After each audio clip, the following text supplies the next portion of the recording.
Prakash Raj Tollywood cinema రంగంలో ఈ ప్రకాష్ రాజ్ ఒక క్యారెక్టర్ ఆర్టిస్ట్ మాత్రమే. అయినా సరే వివాదాల్లో ఎప్పుడు కూడా ఆయన వివాద స్టేట్మెంట్స్ ఇవ్వడంలో మాత్రం ముందుంటారాయన. ఇప్పుడు డైరెక్ట్‌గా శ్రీరామచంద్ర ప్రభువు మీదే డైలాగులేసే అంత గొప్ప మనగాడైపోయాడు. ఎందుకిలా ప్రవర్తిస్తున్నాడసలతను? గ్రహాల యొక్క పరిస్థితా? గ్రహ సంచారం వల్ల అలా చేస్తున్నాడా? లేకపోతే అతనికి ఒళ్ళు కొవ్వెక్కి చేస్తున్నాడా? అని చెప్పి మొత్తం నెటిజన్లందరూ గూడా చాలా అతన్ని అసహించుకునేటటువంటి స్థాయికి దిగజారిపోయాడు. ఒకతనైతే బీజేపీ లీడర్ అయితే డైరెక్ట్‌గా "నువ్వు జూబ్లీ హిల్స్ రోడ్‌లో కనబడు చూద్దాం. లేకపోతే హైదరాబాద్ రోడ్‌లో కనబడు చూద్దాం. ఆహ్, నీకు మొత్తం బీజేపీ పార్టీ నాయకుడిని నేను. మొత్తం మా వాళ్ళందరూ వస్తారు. ఆ తర్వాత నేను నీకేమైనా అయితే నేను ఏ1గా ఉంటాను. అసలు నువ్వు భూమి మీద ఉండకూడదు" అనే రీతిలో షార్ట్స్ కూడా మనకి వైరల్ అయి మనకు తిరుగుతున్నాయి. ఇవన్నీ మనం చూసుకున్నప్పుడు అసలు ప్రకాష్ రాజ్ చేసిన తప్పేంటి అంటే, కేరళ సాహిత్య సమ్మిత్‌లో అతను మాట్లాడుతూ మనకి అందరికీ కూడా హిందువులకి ఆరాధ్య దేవుడు ఎవరండి? శ్రీరామచంద్ర ప్రభు. ఆ శ్రీరామచంద్ర ప్రభువు మీద అతను స్టేట్మెంట్లు విసురుతూ ఏమంటున్నాడు? రాముడు, లక్ష్మణుడు ఇద్దరు కూడా దక్షిణ భారతదేశంలో వాళ్ళిద్దరూ వలస కూలీలు. ఉత్తరాది నుంచి వచ్చారు వాళ్ళు. వచ్చి దక్షిణ దేశంలో ద్రావిడులు అంటే రావణాసురుడు బ్యాచ్ ఉంటారు కొంతమంది. అందువలన రావణాసురుడిని దేవుడిగా పూజ చేస్తారు. రావణాసురుడిని మనకి ఈ మద్రాసు ద్రవిడ సంస్కృతిలో నేను చాలామందిని చూశాను.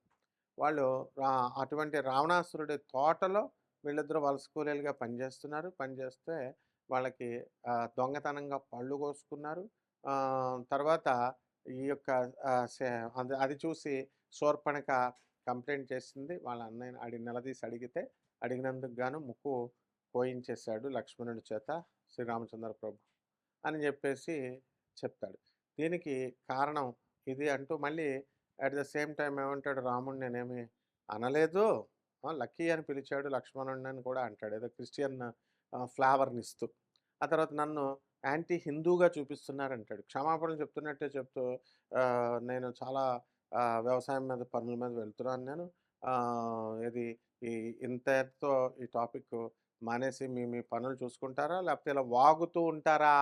అని మళ్ళీ క్షమాపణ చెప్తున్నట్టే చెప్తూ మళ్ళీ ఇలా మాట్లాడుతూ ఉంటాడు. ఇతను ఎందుకిలా ప్రవర్తిస్తున్నాడో అసలు అతని జాతక పరిస్థితి ఏంటో చూద్దాం ఒకసారి. ఇతను 26 మార్చి 1965లో పుట్టాడు. మరి పుత్తూరు విలేజ్‌లో. అయితే ఇతని యొక్క గ్రహస్థితిని గనక మనం చూసుకున్నట్లయితే మనకి లగ్నం మిథున లగ్నం. మిథున లగ్నం వాళ్ళకి డ్యూయల్ నేచర్ ఉంటుంది. కాబట్టి స్థిరమైన అభిప్రాయాలు ఉండవు. ఒకసారి ఒకటి మాట్లాడుతూ ఉంటారు. ఒకసారి ఇంకోటి మాట్లాడుతూ ఉంటారు. అతను మరి 'సీతమ్మ వాకిట్లో సిరిమల్లె' అని చెప్పేసి మనకి హీరో వెంకటేష్‌తో ఆ తర్వాత మహేష్ బాబుతో ఒక క్యారెక్టర్ ఆర్టిస్ట్‌గా ఇతను యాక్ట్ చేస్తూ శ్రీరామచంద్ర ప్రభు భద్రాచలం వెళ్ళినట్టు అక్కడ కళ్యాణానికి అదో పెద్ద భక్తుడి గెటప్‌లో పెద్ద బిల్డప్‌లు ఇస్తూ ఇవన్నీ కూడా యాక్టింగ్‌లు చేశాడు. మరి దానివల్ల కొన్ని కోట్ల రూపాయలు సంపాదించినప్పటికీ కూడా ఈ దేవుడు పాత్రలు లేదా దేవుడు భక్తుడి పాత్రలు వేసి కోట్ల రూపాయలు సంపాదించినప్పటికీ కూడా ఒక ఎథిస్ట్‌గా లేకపోతే ఒక క్రిస్టియన్ ముసుగులో మరి మాట్లాడుతున్నట్టుగా ఉన్నారని చెప్పేసి మొత్తం నెటిజన్లంతా కూడా అభిప్రాయపడుతున్నారు. ఇక్కడ అతను వాళ్ళ అమ్మగారు చనిపోతే ఆహ్, చ నేను ఎథిస్ట్‌ని అని చెప్పుకుంటూ కేరళలో ఒక చర్చ్‌లో అక్కడ ఆమెకు అంత్యక్రియలన్నీ చేయించడం, క్రిస్టియన్ పద్ధతిలో ఇవన్నీ కూడా అప్పట్లో అందరూ చూశారు. అంటే ఈ కాలంలో ఏంటంటే అది ఎథిస్ట్ అని చెప్పుకోవడం పెద్ద గొప్పనమాట. చాలామంది చూడండి గతంలో కూడా సినీ యాక్టర్లలో సీనియర్ హీరోలుగా ఉన్నటువంటి వాళ్ళు కూడా నేను ఎథిస్ట్ అని గొప్పలు చెప్పుకుంటూ ఉంటారు. మళ్ళీ భయపడుతూనే దేవుడు పాత్రలేసుకుంటా ఉంటారు. డబ్బులు సంపాదిస్తా ఉంటారు. అదొక స్టైల్ అయిపోయిందనమాట. కాబట్టి హిపోక్రసిస్ అంటారు దీన్ని. సో, ఈ యొక్క మిథున లగ్నానికి వ్యయములో గురు రాహులు ఉండడం, గురు చండాలత్వ యోగం ఏర్పడింది. దానివల్ల ఇతను ఒక దైవ సంబంధమైనటువంటి విషయాలలో అతను అలా భ్రష్టత్వం చెందడం, భ్రష్టత్వపు మాటలు మాట్లాడటం ఇలాంటియన్నీ కూడా చేస్తాడు. కాబట్టి అతని తప్పేం కాదు. అక్కడ గ్రహస్థితి అనమాట. కాబట్టి దేవుడు భక్తికెళ్తాడు. ఆ భక్తి ఉంటుంది. భక్తి ఉన్నట్టు అతనికి తెలీదు. సడెన్‌గా పనులవ్వలేదని చెప్పి వదిలేస్తూ ఉంటాడు. ఇప్పుడు పోలీస్ స్టేషన్‌లో లేకపోతే కోర్టుల చుట్టూ తిరుగుతున్నాడు. అందరూ హిందువులేం వదలరు కదా! కోర్టు కేసులు పెడతారు. కాబట్టి మూడో ఇంట్లో ఉన్నటువంటి సింహంలో ఉన్నటువంటి కుజగ్రహ ప్రభావం వల్ల యురానస్, ప్లూటోలు కలిసినాయి. కాబట్టి ధైర్య సాహసాలతో మనకి వెళ్ళడం యొక్క వీళ్ళ చేయడం వల్ల పోన్లే కదా! క్యారెక్టర్ ఆర్టిస్ట్ కదా! బానే యాక్ట్ చేస్తున్నాడు కదా! అని తెలుగు ప్రజలుగా వాళ్ళేం చేస్తారంటే గౌరవిస్తారు ఫస్టు. సినీ, సంగీత, సాహిత్య రంగాల్లో ఉన్నటువంటి వాళ్ళకి. అది కొన్ని జస్ట్ ఒకటి కూడా అక్కల 2, 3 సినిమాలు హిట్ అయ్యేసరికి ఇక కళ్ళు నెత్తి మీదకెక్కుతాయి. ఇప్పుడున్నటువంటి ఈ ఈ ఆధ్యాత్మిక రంగంలో కూడా యూట్యూబుల్లో కూడా మామూలుగా కొంచెం 1, 2 వీడియోలు వచ్చేసరికి ప్రముఖ జ్యోతిషవేత్త, ప్రముఖ పొలిటికల్ అనలిస్టు, ప్రముఖ ఆధ్యాత్మికవేత్త, ప్రముఖ సినీ యాక్టరు వీళ్ళు చేసేదేంటి క్యారెక్టర్ ఆర్టిస్టులు. అలాగే ఒక ఎంపీ పైన అతను అది కూడా వివాదాస్పదంగా చెప్పాడు. ఏమన్నాడు? నేను 2, 3 కోట్ల దాకా 2.5 క్రోర్స్ దాకా నేను కట్టాను ఇన్‌కమ్ టాక్స్. మరి ఈ యొక్క ఆహ్, బి బీజేపీ లీడర్ ఎవరైతే ఉన్నారో, ఎంపీ ఎవరైతే ఉన్నాడో అతని అఫిడవిట్‌లో నేను చూశాను. అతను నాకంటే చాలా తక్కువగా అతను డబ్బులు కట్టడం జరిగింది అని చెప్పి వివాదాస్పదంగా చెప్పడం జరిగింది. ఇదంతా మరి మనకి ఈ యొక్క ఆహ్, గురువు యొక్క ప్రభావం, రాహువు కలవడం వల్ల, రాహు యొక్క ప్రభావం వల్ల అలా మాట్లాడుతా ఉంటాడు. అయితే ఇతనికి మనకి కేతువు వృశ్చిక రాశిలో ఉన్నప్పుడు భ్రష్టత్వం చెందాడు కేతువు. జన్మ రాశిని మన వ్యయాన్ని మనకి షష్ఠ స్థితిగతుడైనటువంటి లగ్నాత్తు షష్ఠ స్థితిగతుడైనటువంటి కేతు ఈ గురు రాహువుల్ని చూడటం ద్వారా అతను కాస్త సేపు భక్తి ఉండి మళ్ళీ వెంటనే మళ్ళీ రాహు డామినేషన్ వల్ల ఎథిస్ట్‌గా మాట్లాడడం ఇలాంటివన్నీ కూడా జరుగుతాయి. తనను తాను చాలా ఓవర్ కాన్ఫిడెంట్‌గా తను చాలా పెద్ద మేధావిని అని బిల్డప్‌లు ఇస్తూ ఉంటాడు. అలాగే ఆలోచన చేస్తూ ఉంటాడు. So, this is very wrong. ఎందుకనంటే వినయం కావాలా? ఆహ్, వి శోభితే వినయేన శోభితే విద్య. ఆ తర్వాత ఈ యొక్క కాంపిటీషన్‌లో గూడా క్యారెక్టర్ ఆర్టిస్ట్ ఇప్పుడు మనకి 'రావు గోపాలరావు' గారి అబ్బాయి ఉన్నాడు. ఎంత బా రావి అతను. ఎంత బా చేస్తాడండి అతను. సో, ఆహ్, 'ప్రకాష్ రాజ్' టైం అయిపోయింది. ఇప్పుడు గ్రహస్థితి రీత్యా మనకి అప్పుడు వినాశకాలే విపరీత బుద్ధి అని ఎప్పుడైతే టైం పీరియడ్ తగ్గిపోతుంటుందో, అప్పుడు ఆటోమేటిక్‌గా మన ఫార్చ్యూన్ తగ్గిపోతుంటుందో, అప్పుడే ఇలాంటి పనికిమాలిన మాటలన్నీ కూడా దేవుళ్ళ మీద వాగుతా ఉంటారనమాట. ఇప్పుడు శుక్ర మహాదశ శేషం 2 సంవత్సరాల 5 నెలల 4 రోజులు శుక్ర మహాదశ శేషంలో పుట్టాడు. మనం అప్పుడు పూర్వాషాఢ నక్షత్రం ధనుసు రాశిలో పుట్టాడు. అండ్ రవి మహాదశ శేషం 6 సంవత్సరాలుంటే 1, 9 సెప్టెంబర్ 1973కి రవి మహాదశ పూర్తయిపోవడం. ఆ తర్వాత 10 సంవత్సరాలు చంద్ర మహాదశ పూర్తయిపోవడం. 1, 9, 1983కి. ఆ తర్వాత 7 సంవత్సరాలు కుజ మహాదశ జరగడం.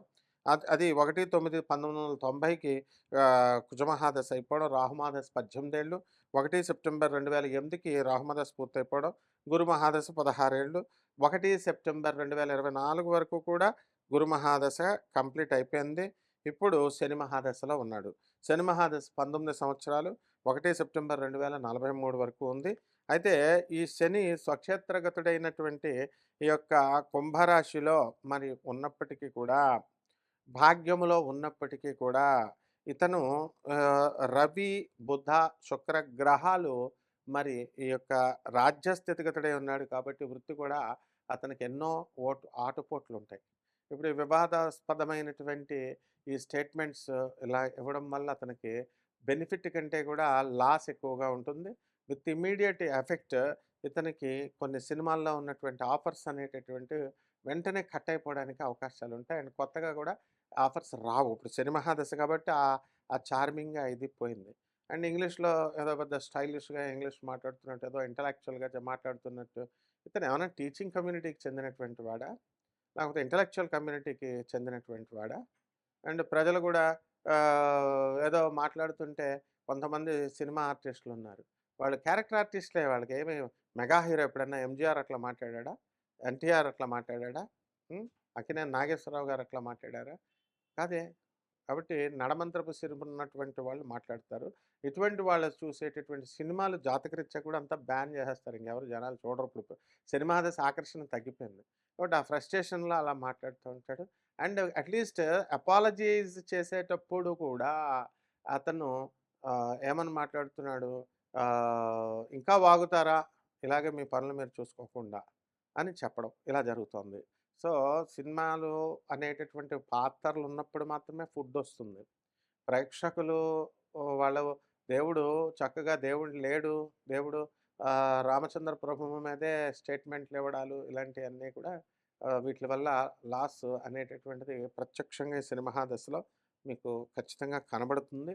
ధ్యాయే తాజానుబాహుం ధృతశరధనుషం బద్ధపద్మాసనస్థం పీతం వాసోవసానం నవకమలదళస్పర్ధినేత్రం ప్రసన్నం వామాంకారూఢసీతా ముఖకమలమిలల్లోచనం నేరదాభం నానాలంకారదీప్తం ధరతమురజటామండలం రామచంద్ర. ఇది రామచంద్రమూర్తి యొక్క తత్వము. ఒక బీజేపీ పార్టీ అని, ఆర్ఎస్ఎస్ అని ఇయన్నీ వదిలేసేయండి. కొన్ని వాళ్ళ కేసులు పెట్టారు. కొన్ని హిందూ సంఘాలన్నీ కూడా కేసులు పెట్టి బాధపడ్డారంటే అసలు పార్టీలకు అతీతంగా ప్రతి హిందువు కూడా బాధపడతాడు. హర్ట్ అవుతాడు. ఎందువల్లంటే హిందూ మతానికి ఆరాధ్యుడు ధర్మమూర్తి ఆయన శ్రీరామచంద్ర ప్రభు. రాముడంటే ఒక మనిషిగా స్టేట్మెంట్లు ఇచ్చుకుంటూ వస్తున్నారు చాలామంది ఇటీవల కాలంలో. ఆధ్యాత్మిక ప్రవచనాలు నోరు మూసుకొని చెప్పాలి. చాలా ఒళ్ళు దగ్గర పెట్టుకొని చెప్పాలి. రాముడి గురించి మాట్లాడేటప్పుడు సినిమా యాక్టర్ నీకెందుకే రాముడి గురించి నీకేం తెలుసు అసలు? ఆ! ఎప్పుడూ కూడా ఎంత హిపోక్రైట్‌గా ఉంటారు సినిమా రంగంలో అంతా మాయా ప్రపంచం. నోరిప్పితే అబద్ధాలే వీళ్ళంతా గూడా. సో, లేకపోతే ఛాన్సెస్ ఉండవు. అండ్ వాడి కాళ్ళు, వీడి కాళ్ళు సార్, సార్, సార్, సార్ అని కాళ్ళు పిసికేటటువంటి వాళ్ళు వీళ్ళా? శ్రీరామచంద్ర ప్రభువుని ప్రపంచ అధినేత విశ్వమూర్తి అయినటువంటి తండ్రి అయినటువంటి శ్రీరామచంద్ర ప్రభువు మధ్య డైలాగులు మీరు? ఇదిగో నేను ప్రౌటిస్టిక్ బ్లాక్ ఇప్పుడు కేవలం ఆర్ఎస్ఎస్ ఇవి కాదు. ఇది Proutistic government. Proutistic Bloc India. ఇదేంటి ఫ్యూచర్‌లో మనకి ఆనందమూర్తి గారు చెప్పారు. తెలంగాణ వస్తుందని. కేసీఆర్ చూసాడు. కేసీఆర్ విన్నాడు. Anyone who came from the United Andhra Pradesh. United Andhra Pradesh నుంచి వచ్చేటటువంటి వాళ్ళకి it is you came from Telangana region అని ఆ తెలంగాణ స్టేట్స్ నుంచి వెళ్ళేటటువంటి వాళ్ళకి బాబా ప్రభాత్ రంజన్ సర్కార్ గారు చెప్పేవారు. సో, అది విన్నాడు. కేసీఆర్ విన్నారు. అందరూ విన్నారు. తెలంగాణ వస్తుందని ముందే గెస్ చేశారు. స్ట్రైకులు చేసుకున్నారు. సోనియా గాంధీ ఇచ్చింది. తెలంగాణ వచ్చింది. ప్రభాత్ రంజన్ సర్కార్ ఏం చెప్తారంటే కమ్యూనిజము కుప్పకూలిపోతుంది. పేకలు పెడతాం కదా! పేక మేడల్లో పేకతో కట్టినటువంటి బిల్డింగ్ లాగా. It will collapse like a pack of cards. And communism ఏమవుతుందండి? మొత్తము మనం టపాసులు కాలుస్తాం. క్రాకర్స్. అట్లా అవన్నీ కూడా పేలిపోతది communism. It will fire like crackers. అందువలన అది కుప్పకూలిపోతుంది. One day it will collapse అని చెప్పారు. అదే జరిగింది. అలాగే మనకి అతి త్వరలో ఇప్పుడు డిఫరెంట్ గవర్నమెంట్స్ ఉన్నాయి. Federal government, Republican party, Democratic party ఇలా రకరకాల ప్రభుత్వ విధానాలు ఉన్నాయి విదేశాల్లో కూడా. సో, ఇవన్నీ కూడా ఒకటవుతుంది. చూస్తూ ఉండండి. మనం ఉండము. లేకపోతే ఉండొచ్చు, ఉండకపోవచ్చు. ట్రంప్ ఇవన్నీ కూడా యుద్ధాలు ఇవన్నీ సంకేతాలు అవే. ఆ తర్వాత ఇంకా మనకి 200 ఇయర్స్ ముందు తర్వాత రావాల్సినటువంటి ఈ ప్రౌట్ థియరీ ప్రభాత్ రంజన్ సర్కార్ గారు కొంచెం ముందు వచ్చారు. ఇది శ్రీకృష్ణుడి యొక్క సుదర్శన చక్రం లాంటిది. సో, వరల్డ్ అంతా కూడా ఒకటే గవర్నమెంట్ ఫార్మ్ చేస్తుంది. అదే ప్రౌట్ అనమాట. సో, దీని మీద రీసెర్చ్ చేసినటువంటి doctor Ravi Batra south Methodist university professor. అతను టెక్సాస్‌లో. అతనికి నోబెల్ ప్రైజ్ 1993లో వచ్చింది ఇదే థియరీ మీద. సో, ఇవన్నీ ఎస్టాబ్లిష్డ్ ట్రూత్స్, హైపోథెసిస్ అవన్నీ ప్రపోజల్స్ కాదు హైపోథెసిస్‌లు. త్వరలో ఇంకొక్కటే మిగిలింది. ఈ ప్రౌట్ గవర్నమెంట్ ఫామ్ అవుతుంది. సో, అమెరికన్ అన్ని దేశాలు 200 దేశాల్లో మన బ్రాంచులున్నాయి. ఇవి ఆనంద్ మార్గ్ ఆశ్రమం. ప్రౌటిస్టిక్ బ్లాక్స్ అన్నీ కూడా. సో, అలాగే ఇండియాలో 300 బ్రాంచెస్. ఇతర దేశాల్లో 200 దేశాల్లో 600 బ్రాంచీలు పైనున్నాయి. దానికి నేను ఇంటర్నేషనల్ కోఆర్డినేటర్‌ని. మేము తలుచుకుంటే ప్రకాష్ రాజ్ మొత్తం 200 దేశాల్లో కూడా కేసులు పెట్టగలం నీ పైన. ఇప్పుడు బీజేపీ పార్టీ వాళ్ళు ఏదో ఎక్కడో అక్కడ, ఇక్కడ ఒక చోట పెడుతున్నారు. And you are going very easily వెళ్ళొచ్చులే అని కేసుల మీద భయం పోయింది జనాలకి. పెడుతున్నారు, వెళ్తున్నారు అన్నట్టు. But it will not be if we take really a serious step నువ్వు తిరగలేవు. ఎందుకంటే మేము వెళ్ళక్కర్లేదు. ఆ కంట్రీస్ నుంచి అక్కడ రిజిస్టర్ అయిపోతాయి అన్నీ కూడా. అలాగే ఇండియాలో ఉన్న అన్ని ప్లేసెస్ నుంచి కూడా రిజిస్టర్ అయిపోతాయి. This is not good at all to your career. ఎలాగో అసలే శని మహాదశలో ఉన్నావు నువ్వు. ఇప్పుడు సప్తమంలో ఉన్నటువంటి ఈ యొక్క చంద్రుడు కూడా ధనుస్సు రాశిలో నీకు శుభ ఫలితాలు ఇవ్వట్లేదు. అసలు జరుగుతున్నదే శని మహాదశ. ఇంకా చాలా వివాదాల్లోకి వెళ్ళిపోతావు నువ్వు. And the moment you became you gave some disrespectable words on Lord Rama. No Hindu. ఇంకా బుద్ధి లేదనమాట. నీ సినిమాలు చూసినా, నువ్వున్న సినిమాలు చూసినా, వాళ్ళకి హిందువుగా వాడు పనికి రాడు వాడు. వాడు బుద్ధి లేనట్టే లెక్క. శ్రీరామచంద్ర ప్రభువుని నువ్వు అన్ని మాటలు అన్న తర్వాత వక్రీకరిస్తున్నారు. నా మాటలు కొన్నే చూపిస్తున్నారు. What nonsense are you talking? నీ అసలు నీ వ్యూ, నీ ఫేస్ కట్స్, నువ్వు చెప్పే విధానము, నీ మేనరిజము ఎవ్రీవన్ నోస్.